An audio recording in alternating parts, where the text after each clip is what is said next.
بسم اللہ الرحمن الرحیم۔ ناظرین، آج ہم ایک نئے موضوع کے ساتھ حاضر ہیں۔ موضوع کا نام حضرت ربیع بن عامر کی رستم پہلوان سے گفتگو ہے۔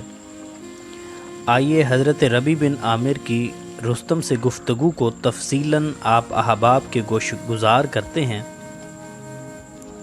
حضرت خالد بن ولید رضی اللہ عنہ کی امارت و سرکردگی میں ایک لشکر ایرانیوں سے مقابلہ کے لیے گیا۔ ایرانی لشکر کا سپہ سالار مشہور زمانہ پہلوان و بہادر رستم تھا۔ حضرت خالد بن ولید نے رستم کی درخواست پر حضرت ربیع بن عامر کو اس سے بات چیت کے لیے بھیجا۔ ایرانیوں نے رستم کا دربار خوب سجا رکھا تھا۔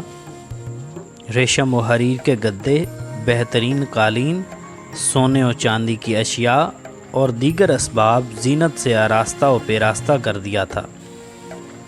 حضرت ربیع بن عامر گھوڑے پر سوار، ہتھیارات سے لیس، پھٹے پرانے کپڑوں میں ملبوس، اس شان کے ساتھ رستم کے دربار میں پہنچے کہ ننگی تلوار آپ کے ہاتھ میں تھی۔ دربار میں رستم کا فرش بچھا ہوا تھا۔ آپ گھوڑے کو اسی پر چلاتے ہوئے اندر جانے لگے۔ رستم پہلوان کے آدمیوں نے ان کو روکا اور ان سے کہا کہ کم سے کم تلوار تو زیر نیام کر لیں۔ حضرت ربیع بن عامر نے فرمایا کہ میں تمہاری دعوت پر آیا ہوں، میری مرضی اور خواہش سے نہیں۔ اگر تم اسی طرح آنے نہ دو گے تو میں لوٹ جاؤں گا۔ جب رستم نے یہ دیکھا تو اپنے لوگوں سے کہا کہ ان کو اسی حالت میں آنے دیں۔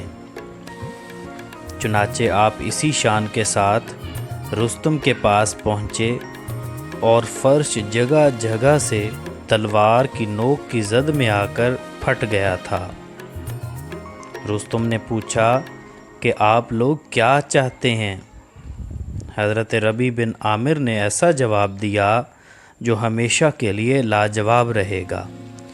آپ نے فرمایا، اللہ تعالیٰ نے ہمیں اس لیے مبعوث کیا ہے کہ ہم اللہ تعالیٰ کے بندوں میں سے اللہ تعالیٰ جن کو چاہے ان کو بندوں کی غلامی سے نکال کر اللہ تعالیٰ کی بندگی کی طرف لائیں، اور دنیا کی تنگیوں سے نکال کر اس کی وسعتوں میں لے جائیں، اور دنیا کے مختلف مذاہب کے ظلم و جور سے اسلام کے عدل و انصاف کی طرف لائیں۔ یہ واقعہ تاریخ طبری سے بیان کیا جا رہا ہے۔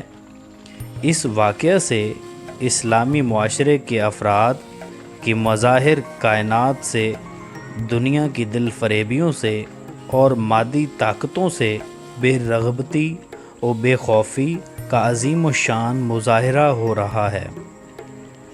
یہی چیز اسلامی معاشرے کو کفر و شرک سے نکالتی اور شیطانی و طاغوتی قوتوں کے مقابلے میں روحانی و ایمانی طاقت بخشتی ہے۔ والسلام۔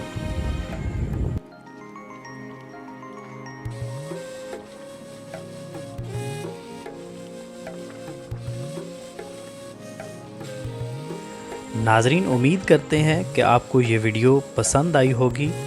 نئے آنے والے احباب سے گزارش ہے کہ اس چینل کو لائک، شیئر اور سبسکرائب کریں اور بیل آئیکن کو دبا دیں تاکہ ہماری نئی آنے والی ویڈیو آپ کو بروقت مل سکے۔